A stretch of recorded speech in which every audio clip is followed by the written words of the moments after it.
Hello everyone. As some of you may remember, back at Legionary a couple of weeks ago, I purchased this rule book, The Woods by Oakbound Studios, and bought a couple of warbands as well and some playing accessories, and since then I've actually ordered a few more bits and pieces from them online, and definitely want to get into this game, but it's a fantasy game, and I've probably given you the impression over the years that I don't sort of wargame anything other than historical wargaming, which isn't quite accurate. Some of you might have seen some time ago I did feature a video showing these Japanese fantasy figures, and I think probably, I mean, I play a bit of War Machine as well, and War Machine is a kind of mixture of sci-fi and fantasy. There's sort of magical elements to the game, necromancy and that kind of thing in it, so I think you could include that in my fantasy wargaming. But anyway, I've never really got heavily into fantasy wargaming, and I certainly want to do now, having picked this set of rules up and discovered this. So what I thought I would do is begin an entirely new playlist on my channel, rather than include this in my wargaming playlist. I'll separate it out and have a fantasy playlist, and then that's going to allow me to digress a little bit on the channel and talk about elements that are not necessarily directly connected to wargaming. So by way of a kind of introductory video to that playlist, I'm going to talk a little bit about this set of rules, but not a lot. That's going to come later when I've got a few more figures painted. Do that in more detail later, but to talk mainly about the sort of influences, my thoughts on fantasy and the influences over the years that have affected me and my way of thinking about it. Now, one thing I am definitely not is a Games Workshop proponent or enthusiast. There are certain things about Games Workshop that I think have really benefited the wargaming hobby. One of them being the rule mechanisms, another being they've definitely had a knock-on effect to figure ranges in general, in terms of the quality of sculpts and the quality of paints and brushes and all that kind of thing. So historical wargaming has certainly benefited from Games Workshop as a phenomena, but I strongly dislike the commercial aspect of Games Workshop's enterprise, and the constant kind of hyping and marketing of their products, and that really sort of deters me from playing any of the sort of Games Workshop fantasy style games. And another unfortunate thing about that is that Games Workshop is such a massive business that their interpretation of fantasy has now tended to dominate the wargaming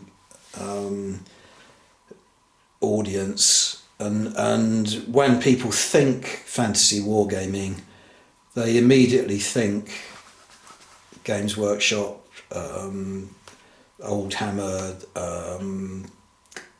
Age of Sigmar, all that kind of thing. And I think that there is far much more to fantasy wargaming than that element of it anyway. So it's kind of it's given people a tunnel vision, and it's given them a misleading interpretation of what fantasy is all about. So I wanted to sort of talk about fantasy, myth, folklore, all that kind of thing, and try and show you how much more nuanced and textured it is. Sorry, kicking the video. Than it is if you just go down the Games Workshop avenue. Right. So one of the first and obvious influences on me is J.R.R. Tolkien. Now I haven't actually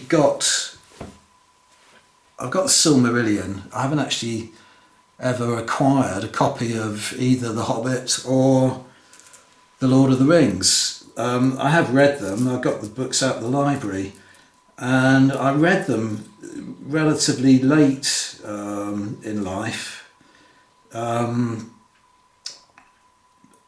think they're certainly The Hobbit is a child's book. It's just that it gives you a little bit of the background story to the Ring, but it's not an adult book. The Lord of the Rings, I think the optimum age to read that would be in your teens, your early to mid-teens. I was actually about 20 years old when I first read both The Hobbit and The Lord of the Rings, and what prompted me to do so was I was kind of, obviously I was aware of them, and I had read short passages from them that we were given as exercises in our English language classes at school or so on, and I was certainly taken with The Lord of the Rings and the passages that I'd read, but I'd never actually got around to reading the whole book. But then I went to university, and the very first day, well, not even before the first day, when I arrived at my college, I accidentally was searching for my room and accidentally went to the neighbouring staircase, and on the wall was a list of the names of the occupants of all the rooms on that staircase, and one of them was J.R.R. Tolkien. And at the time I thought, crikey, that guy's got exactly the same surname and initials as the famous J.R.R. Tolkien, but I soon discovered that it was J.R.R. Tolkien himself, and he lived next door to me for the last sort of period of his life. He died in 1973, but I used to sort of see him on my way to meals and so on, and never spoke to him properly, but we'd always, he'd always acknowledge you and say good morning or whatever. And in the room adjacent to me was a friend of mine, and we often used to look out of that chap's. He had a sort of bay window at the window next door, and you could see Tolkien sat at his desk. You could only see his arms and so on, writing, and at the time he was still working on this book, The Silmarillion. So of course at that point there was an absolute obligation on me to read The Lord of the Rings. I have to say that I really enjoyed and still enjoy watching the first part of the Peter Jackson trilogy, The Fellowship of the Ring, but my enthusiasm for the book really begins to sort of diminish as you go through the trilogy, to the point whereas the Fellowship of the Ring is wonderfully evocative of the landscape of Middle Earth and the inhabitants of Middle Earth and so on. By the time you get to the Return of the King, the whole thing has just turned into a colossal apocalyptic struggle between good and evil, and it doesn't, to my taste, it doesn't make particularly good reading. It just becomes this epic battle at the end, and the same thing with the Peter Jackson's film trilogy. That little known fact that the Return of the King, the final part of the trilogy, is, or at the time of its making, and I think it still applies, had the most on-screen deaths of any film ever made. So it's departing from that kind of intimate, not cosy, because there's a lot of frightening things that happen in throughout the story, but it's departing from a kind of more intimate, closer kind of narrative into this epic description of all these massive battles, and I don't find that such an enjoyable read or such an enjoyable watch. Now, but the thing that I particularly admire about Tolkien is the actual depth of his scholarship, and his ability to not only to be able to create the world of Middle Earth and the story, but to give it massive amounts of depth through his construction of the various languages. And it's the languages in particular that I'm going to come back to time and again in this little bit of an introduction. But it's basically the links for him between history and fantasy and myth were very closely entwined. There's a classic line in the book when he's describing the period after the ring has deserted Isildur, about the passage of time, and he writes, history became legend, legend became myth. So there's a very clear link between the two in his mind that he actually emphasises. And what he was actually attempting to do to a certain extent in The Lord of the Rings was to recreate the myths of Anglo-Saxon England that he believed had been lost with the Norman conquest. So he is, although it's a construct, he is deliberately trying to present this construct as a historical truth, as it were.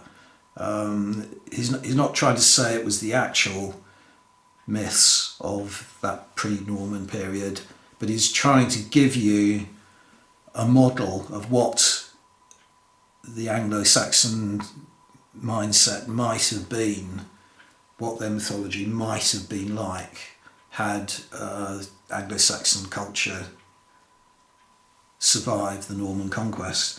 And in particular, that's what he's trying to do with the Silmarillion.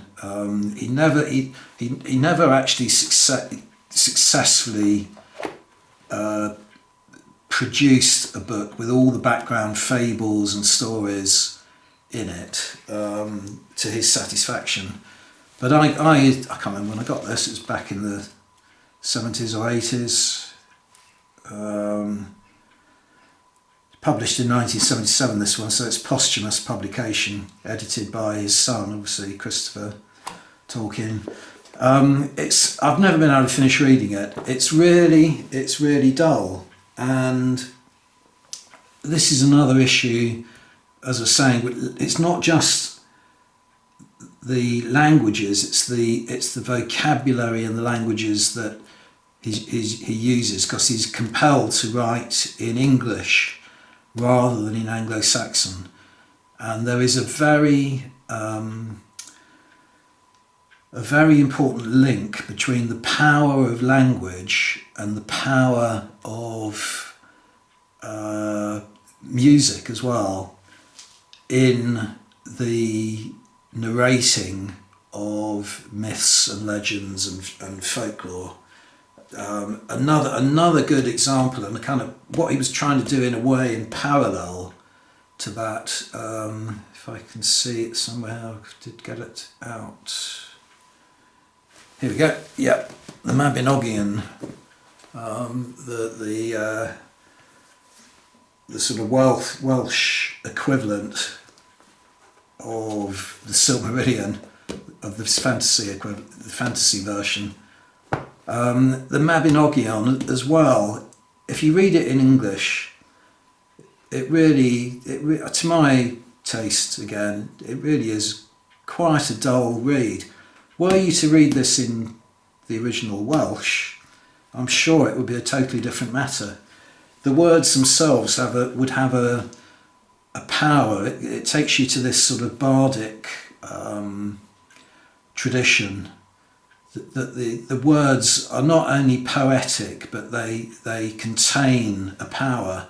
I was reading quite recently a book that was only published this year by Tim Mackintosh Smith about, the title is just Arabs, not even the Arabs, but he concentrates a lot on language in his use, in the way and the development of the Arabic language, in the way he describes the history of the Arabs.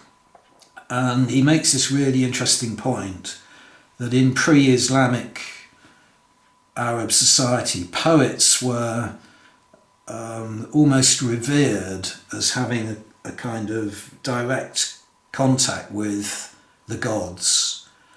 And it came not only from their ability to imagine the stories and to recount stories and poems, but also in their use of the language. The high Arabic language, which is the language that the Quran is written in as well, is almost, the way Mackintosh Smith describes it, is that the meaning is as much in the sound of the word as in the sense of the word. So there's this kind of musical, emotional impact to the language, which has a kind of rapturous, almost religious effect on you. And this is why fantasy does kind of step over into almost a sort of semi religious movement, as it were, that it deals with myths, it deals with magic and with otherworldly beings and with deities and the intervention of spirits and deities in the real world. So it's moving from reality to fantasy, but it's also crossing over from fantasy into proto-religion. And this is a particular reason why now we're in the age of monotheistic religions. They are very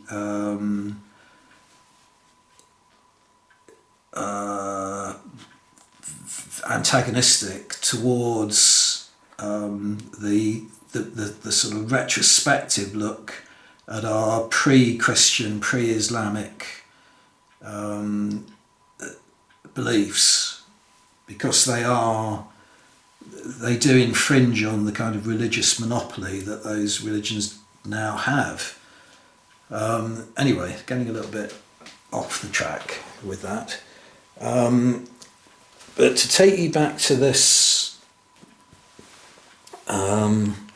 rule book, the thing that really intrigues me about this game in particular is that the author has he's kind of tapped into that authentic folklore. So he's not using the sort of Games Workshop style interpretation of what fantasy is. That's not to say that there aren't overlaps, because Games Workshop themselves have borrowed some elements from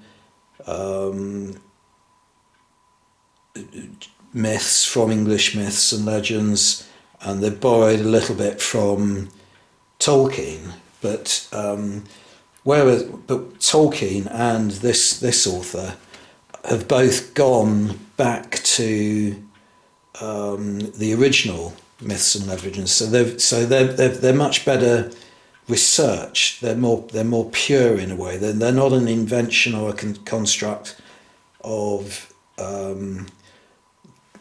Games Workshop. They are going back and trying to find those original legends and to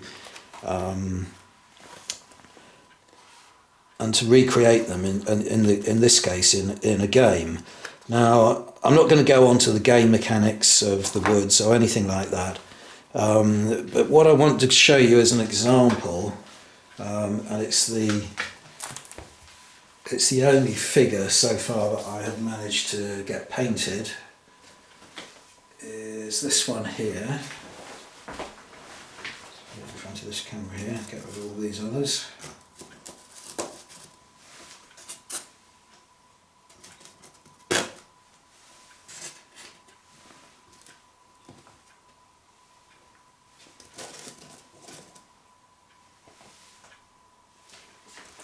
So this is a good example of what I'm trying to say. That I purchased this one with my original purchase at Legionary. Like the look of the model. At the time, I was very naive about all this, and I just took it to be an invention of the sculptor, the modeller, and possibly they're all one and the same thing as the author of the rules. Jeff Solomon Sims, but maybe he's got a separate sculptor in. But in fact, this is I hesitate to use the word genuine, but this is an actual mythological being from the British Isles. It's actually a Nuckalevee, which is specific to the Orkneys, to the Orkney Isles up at the top of Scotland, and it's a sea creature. Probably originally comes from Norse mythology, but it was a feature of the Orcadian mindset. It's a sea creature, and it represents a rider and a horse, not two separate beings. They are all one. They're all one being. As you can see, that the rider doesn't even actually have legs. It's just his sort of lower torso and sort of lower and upper torso, and his arms that are kind of continuous with the horse's body. In this particular case, the rider is headless, but you do often see images of the Nuckalevee with the rider having a head. The obvious feature of the whole being is that the skin has been flayed from the body, so all the flesh and the musculature and cartilage and so on are revealed. And as I say, it's a sea creature, which seems a bit strange to begin with, but it emerges from the sea. Nuckalevee actually means devil of the sea, or from the sea, or over the sea. So it emerges from the sea. The rider's arms are unnaturally elongated so that it can reach down and snatch its victims. It's completely unadulterated evil. There's nothing good about this creature at all. It's the horse's breath is meant to wither crops and so on. In that regard, I'm beginning to regret now having put these this little bit of flowers on the base, because as it passed, the horse would just wither those flowers away with its breath. But anyway, I was quite keen on this figure when I saw it on the shelf and purchased it, but it's not available on the website at the moment. Apparently, there's a new cast of it being made. So it will no doubt come back, but I'll talk more about those kind of issues when I come to talk about my thoughts about the rule in a future video. For the meantime, it's just to say that this is a really good example of the way the author has sort of tapped into bits and pieces of traditional folklore. Another example is I bought a warband of the Spriggans, thinking that was his own invention as well, but it turns out Spriggans are actually native to Cornwall, so local to me, which I was quite pleased about. But this is part of the reason why you haven't seen me playing much fantasy up till now. It's because there really hasn't been anything other than Games Workshop around, and I have always been sorely tempted by the Lord of the Rings figures and the Games Workshop Lord of the Rings game, except that I have avoided it because of my aversion to Games Workshop and the expense of it. That's what's always put me off. But if I were to have played fantasy earlier, it would have been that Lord of the Rings game from Games Workshop. So I really like those figures and so on. But I've always managed to resist the temptation. But now here I am, and I'm going to be playing. I'm going to be playing this game, The Woods. So something else that a couple of things that I did want to point out about this game, which to me is sort of classic feature of all fantasy. Somewhere near the beginning, here we are. This is definitely an invention of the author. He's set this game in a realm called Talamplar, and here you have a map of the whole region. Now this is a classic fantasy style map. Tolkien has one for Middle Earth, C.S. Lewis has for Narnia. Let's just show you over here. I've got this rather wonderful dictionary, or I think I may have shown you before. It's a dictionary of imaginary places. Now, all I'm going to do, here we go, it hardly took me any time at all, it's just thumb through this book and you'll see map after map after map of all these imaginary places. It has got Middle Earth and Narnia in here, but I don't need to go to those. It's just to show you that this is a classic feature of the fantasy imagination, that you're compelled to place your story into this imaginary landscape, and then texture the landscape by dividing it into regions, and the regions will all have different geographical features. There'll be marshland, mountains, volcanoes, coastline, all kinds of things like that. I mean, it's just typical of typical of any fantasy that you come across. So the woods is no different in that respect. It always strikes me with these maps that they are really constrained.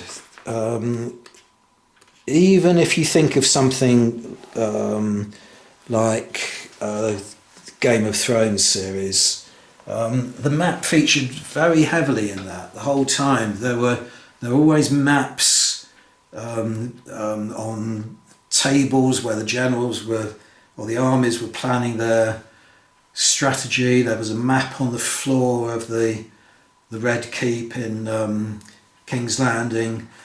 But even those maps that were on a slightly grander scale than this, it always strikes me how narrow, how confined the horizons of those maps are, and it's particularly the case in this respect. That this looks, just the eye makes you feel like this is a really small, limited area. It's a tiny area to encompass the entire world. And within this, although you can't make it out on this map, there are mountainous regions, there's fenland and areas that have got river valleys in them and so on, areas of pasture. And that allows the creator to place different race types and beings into that area that are happier in certain areas than in others. I mean, a good example in this is that the sea is so terrifying to most of the inhabitants of this place that they avoid the sea and live inland because of creatures just like the Knuckleavee. But one thing that always comes to mind when I see these maps is Dartmoor, and my love of Dartmoor. That Dartmoor is a vast place to kind of walk around and explore. I mean, I'm still discovering it, new parts and corners of Dartmoor now, having walked it for years. But if you go back to the Bronze Age, say, there are very definite archaeological finds showing that the Bronze Age world was quite interconnected. So you'll find amber that's been brought down from Scandinavia and the Baltic. You'll find gold that's been brought from Africa, bronze that sort of traded, that the tin and copper that was predominant in the West Country of England travels in the opposite direction, and that goes to the sort of Eastern Mediterranean area and so on. So it's a very interconnected world in one respect, but the people who actually lived on Dartmoor had very narrow horizons, and it's very easy to see how they might have never strayed from their own river valley or particular area of the moor for their entire lives, and they would have had links and communication, obviously, with other possibly tribes or kingdoms on the moor, but nevertheless, Dartmoor would have been their world. So their horizons were as limited as the horizons of an imaginary inhabitant on this map here, and there is one particular region in here that does include a lot of the sort of ancient monuments that you can come across on the moor, of menhirs and stone circles and stone rows and so on. So the two are talking to one another in a way. The fact that the author has done his best to find the kind of creatures that those Bronze Age inhabitants of Dartmoor might have considered a reality, and used them in his book, and lots of stories of pixies from Dartmoor. The one that I particularly wanted to talk about, though, was fairies. Now, when the English sort of word fairy now, here we go, fair folk. When we think of fairies now, we tend to think of sort of Tinkerbell type fairy with a sort of princess type woman with wings on her back, tiny little thing fluttering around. That comes mainly from the Victorian era. I've got a book here, a catalogue for an exhibition that was on at the Royal Academy years ago, Victorian fairy painting. And you can see as soon as I open the book, there's a painting here of a woman with wings on her back. It gets even more twee than that in places. Another one there. But there is a kind of, a classic one there, sort of Under the Dock Leaves by Richard Doyle. Richard Doyle was actually Conan Doyle's uncle. One of the unfortunate kind of characteristics of a lot of Victorian painters was that they either began or went completely mad. Richard Doyle had a very disturbed mind at the end of his life, and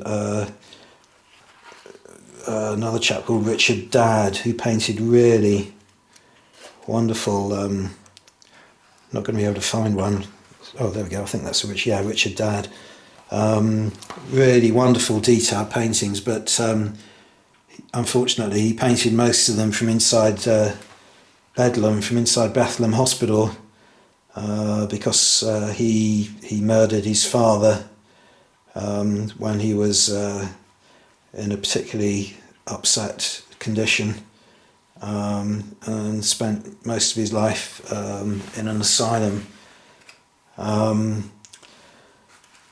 yeah, where was I? Well, I was about to say that despite this characterisation of the fairies as being these almost sort of fairy tale child story versions, fairies originally were not evil beings, but certainly creatures that you had to be wary of. They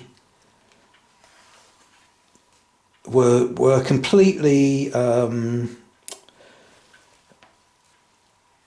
unaware, really, of the upset that they could cause humans. They were very tricky. They loved to play. They were quite mischievous. Loved to trick you, to bamboozle you, to play pranks, and they had no kind of empathy with humans, so they could actually cause humans a great deal of misery and upset. And they certainly weren't. They certainly didn't have these insect-like appendages, wings, and so on. They were far more human in their appearance. And I now want to introduce you to another one of the influences on me that I only discovered in recent years. This book by Susanna Clarke, Jonathan Strange and Mr. Norrell. Now, I can't praise this book enough. I really can't. It was serialised on television a year or two ago. Got the DVD here somewhere. There we go, if that image rings a bell. It was a really good TV series, but not a scratch on the book. And the reason is that this book is so well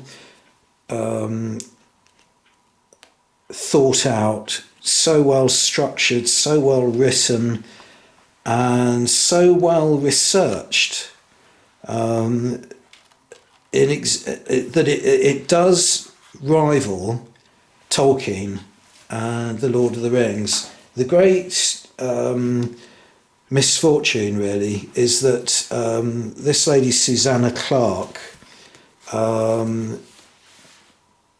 who has only really ever produced one other book, which is this one here, The Ladies of Grace of View, which is a collection of individual stories, but it does cross over a little bit with Jonathan Strange and Mr. Norrell, in that there are characters in some of these stories who appear in this book, and this gives you a little bit of a kind of clue about their earlier lives or their later lives, incidents that happen to some of the characters in this book, and so on. But this is really Susanna Clarke's output, and it's really sad in a way that this book has proved very taxing for her.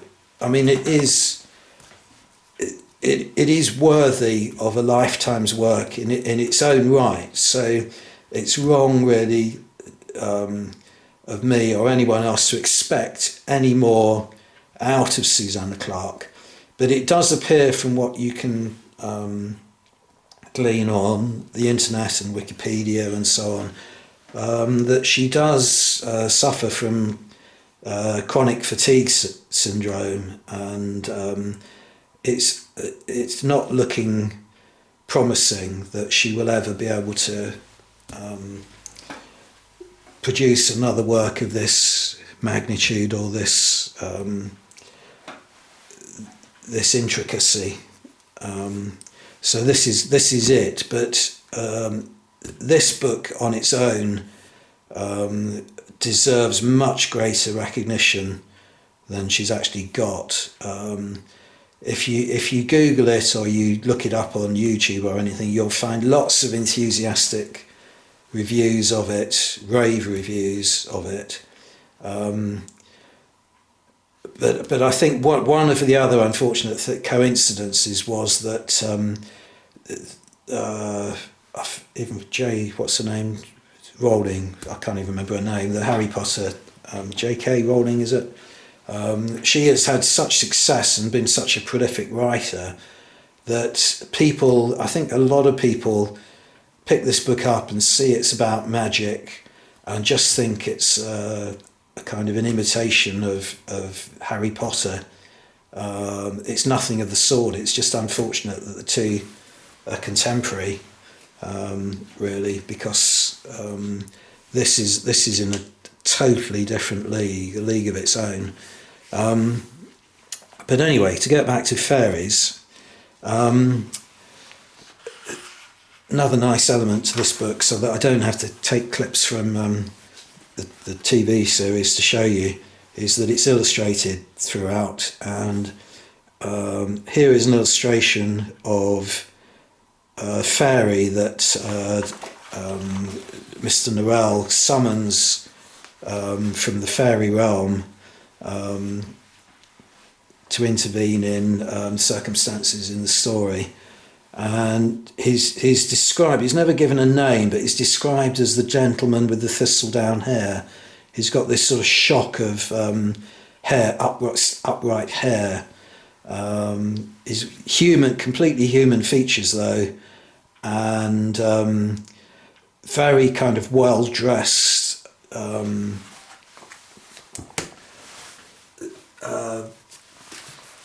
Wearing all the sort of finest clothes, and you can see in this rule book here, this is exactly the appearance of fairies that the author has gone for. It's not that he's borrowed them from Susanna Clarke. There we go. So you've even got this sort of this shock of white hair standing upright, and they're wearing very colourful sort of Harlequin style dress and so on. They're wearing masks as well. This is to do with another element that appears in the book and in this, that the fairies in this book, he refers to them as world dancers, but the fairies have got this love of dance, and they actually dance their way almost from one realm to another through various portals which are kept secret from humans. In the case of Jonathan Strange and Mr. Norrell, I won't be able to find a picture of it probably in a hurry.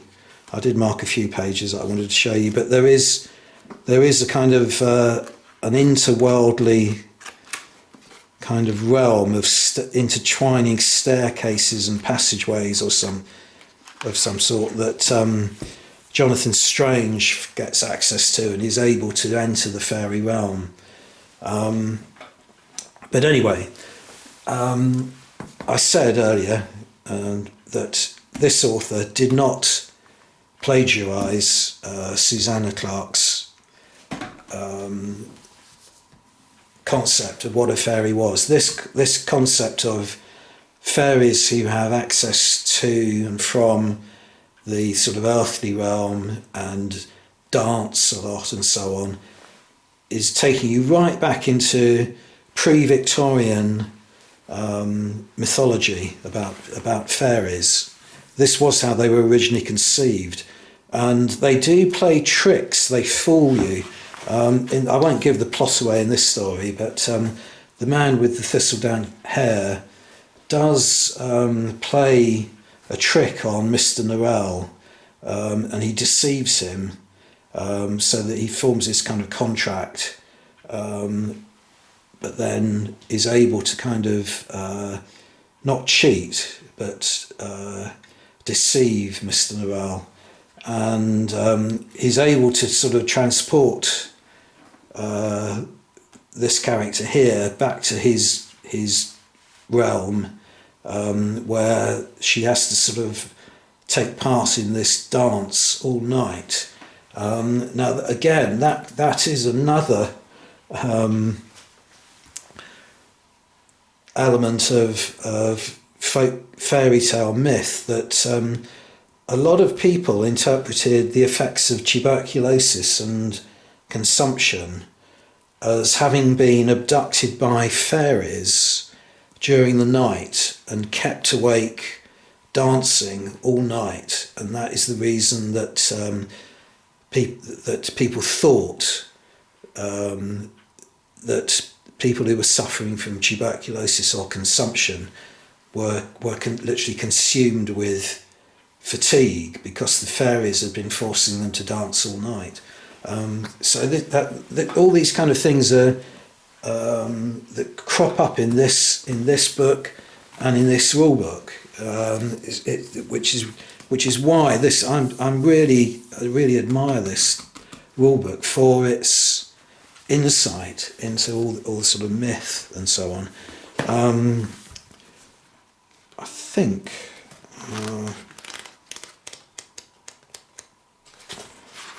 I did at one point. Yeah, there's an illustration of the dancing going on in the man with the thistledown hair's abode. It's really spectacularly well portrayed in the TV series, but I'm not going to sort of grab images from the TV series because I'm finding that a little bit difficult to do at the moment on my computer.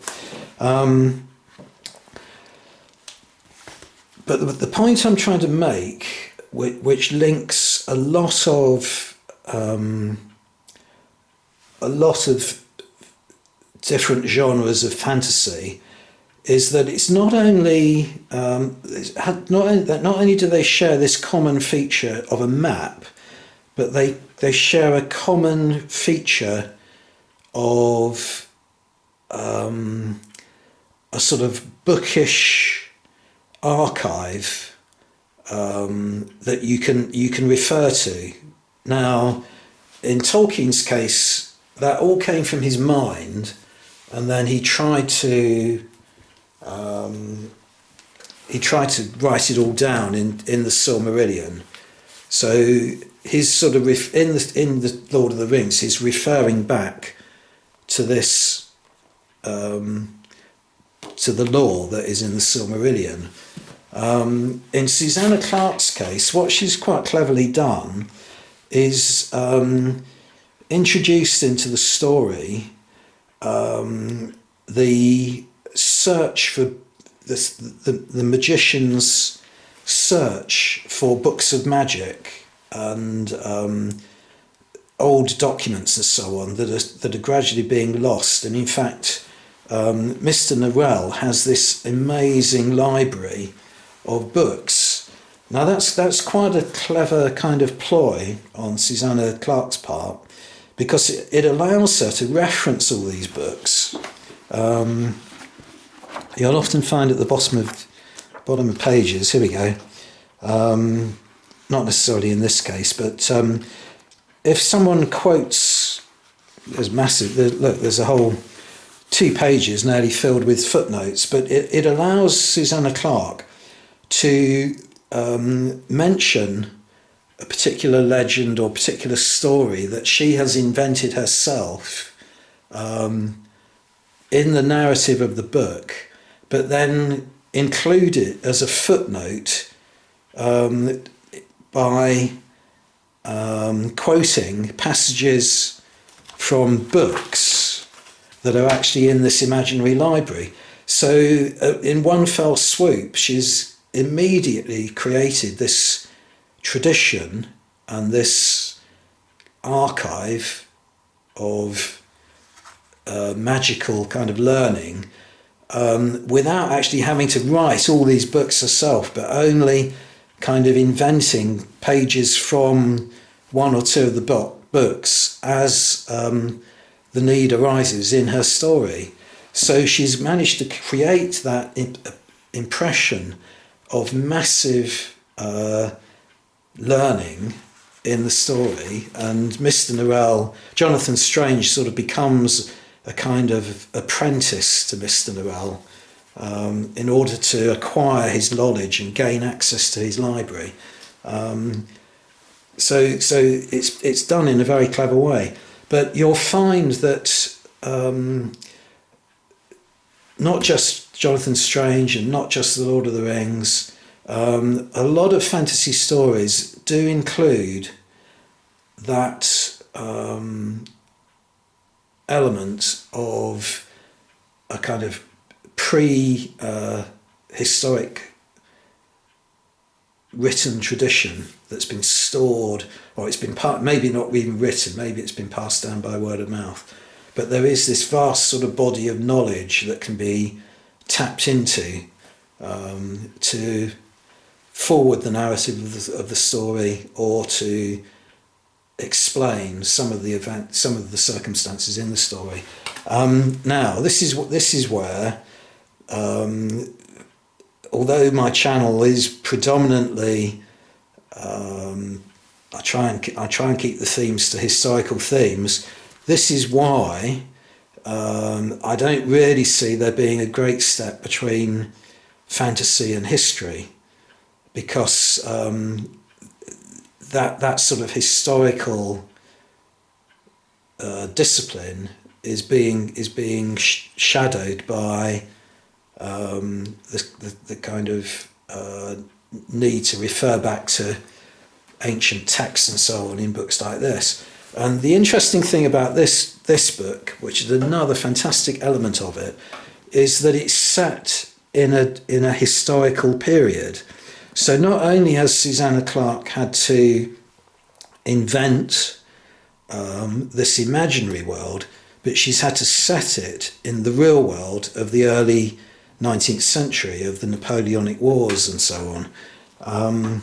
So, I mean, if you know the story, the Duke of Wellington features quite heavily in this book. He also appears, by the way, in one of the stories in The Ladies of Grace Adieu, where he manages to find his way into... let's see if I can find it. Yeah, the Duke of Wellington misplaces his horse. He manages to find his way into the fairy realm, and has difficulty getting his horse back from them. That is the Duke of Wellington there. You just about make out his aquiline nose. But yeah, as I say, anyway, so Susanna Clarke has set this story in the real world of early 19th century England. And if you actually look at the acknowledgements at the back of the book, there aren't really any acknowledgements to any writers of folklore or descriptions of English myths and legends and so on.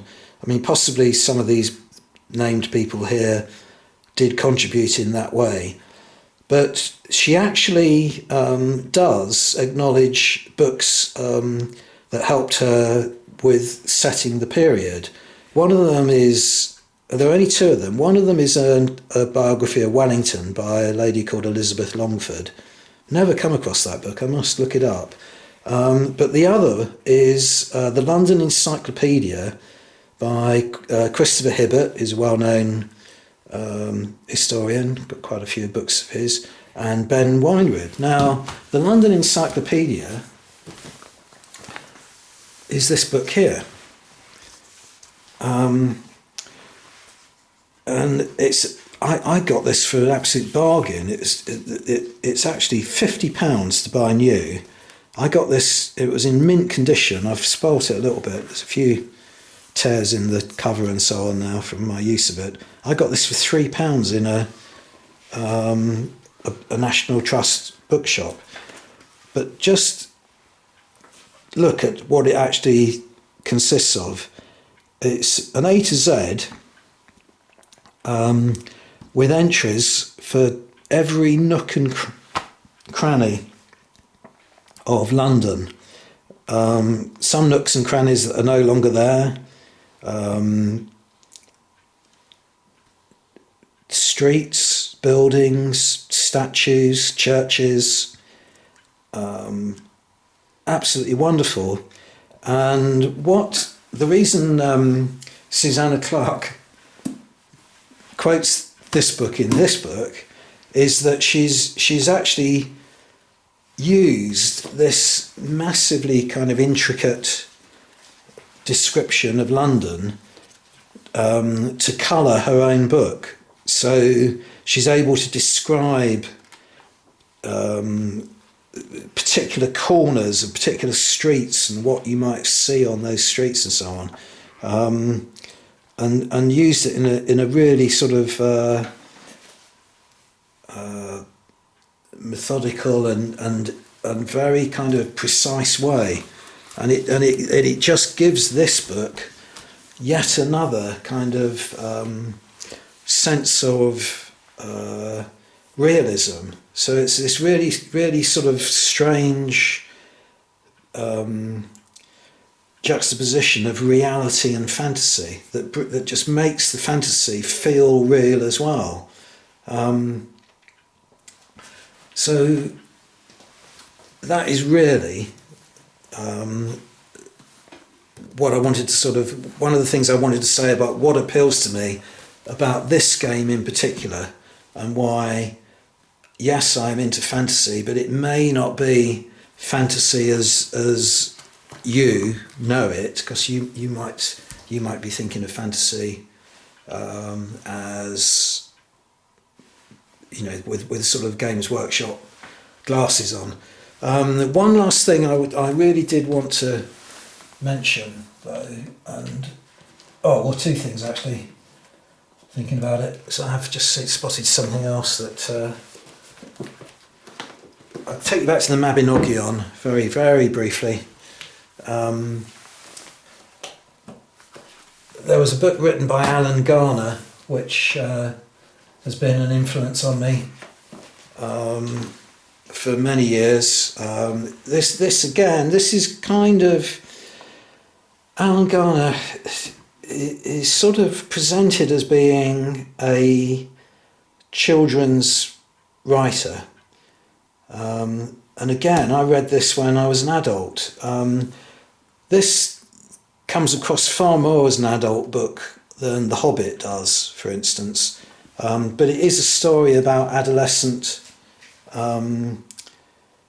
teenagers, but it's based on a story from the Mabinogion, and it's set in a valley in Wales, and the characters get embroiled in this sort of continual replaying of one of the stories in the Mabinogion. I won't go into it in too great a depth, but there is this power of the tales to be represented in a kind of modern format by modern authors. And the Owl Service, I wouldn't recommend you getting this, but it was on television many years ago. I think it was in the 1960s, early 70s. I bought this recently, watched it, and I found it's really painful to watch, but only because the acting is so wooden. So it's kind of an interesting TV program to watch. It's a visualization of the book, but the book is a lot better. Right, the only other thing that I really did want to talk to you about in terms of things that have flavoured my taste in fantasy. I managed to put them down and now I can't find them. Well, here they are. Is this story here, The Well at the World's End, which was written by William Morris, who is better known for his sort of like the arts and craft movement and so on in the sort of Victorian era, late Victorian era. But he did have a crack at writing this story, The Well at the World's End, which is set in a kind of fantasy world, and it's sort of typical quest or journey. That's another thing that a lot of these fantasy stories have. In The Lord of the Ring, obviously there's the quest to take the ring back to Mordor and destroy it, and having to travel over all these different areas and so on, and the encounters along the way. This is a story about a young man, I think he's a prince, who sets off to find the fabled well at the world's end, which if you drink its waters then you achieve immortality. So it's a kind of quest for knowledge and a quest for a sort of give your life meaning, as it were. But no, there are kind of characters in it who are sort of sorceresses and so on, but it doesn't have any kind of otherworldly creatures in it as much as I can remember. So there are no fairies, there are no pixies or goblins or trolls or anything like that. It's all humans, interacting with one another, but in this sort of fantasy world. But this has always kind of appealed to me as well. So you do have that additional element in fantasy of whether you confine yourself to humans or whether you bring other creatures in, and it works perfectly well if you just have human characters who might have some kind of gift of prophecy or healing or something like that. You don't have to have all these fairies and so on to make the narrative of the story or of your game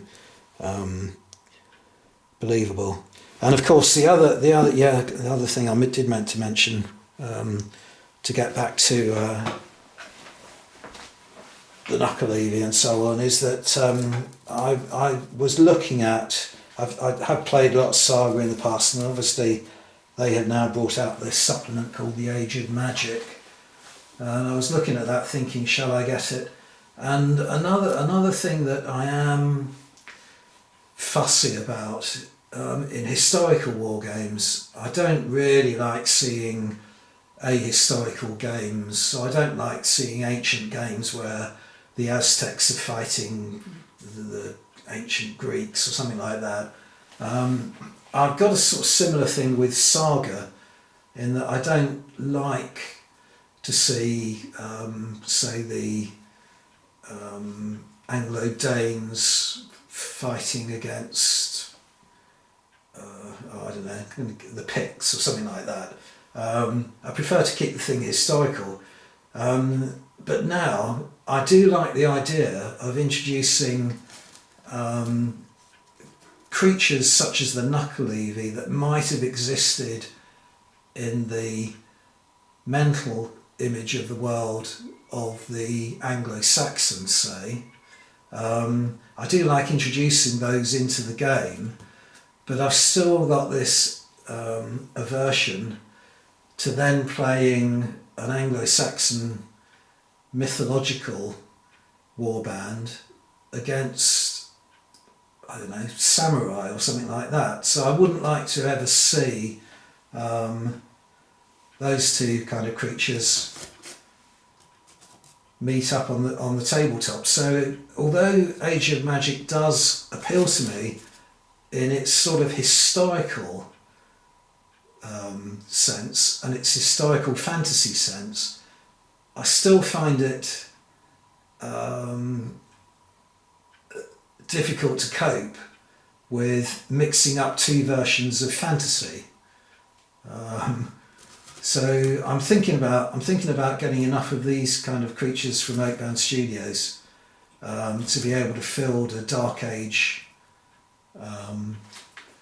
fantasy army, because even if I don't use it for Age of Magic Saga, this is still a Dark Age folklore fantasy game. So I'm thinking about doing that, and you know, the figures from this anyway will have two uses. Primary one's obviously going to be play this game, but I might be able to use them for Age of Magic. But more on that anyway when I come to talk about this set of rules in particular. I'm going to stop waffling now. That's basically just a kind of introductory video to the new playlist, which I'm just going to describe as fantasy. Thanks very much for watching, everyone. Bye for now.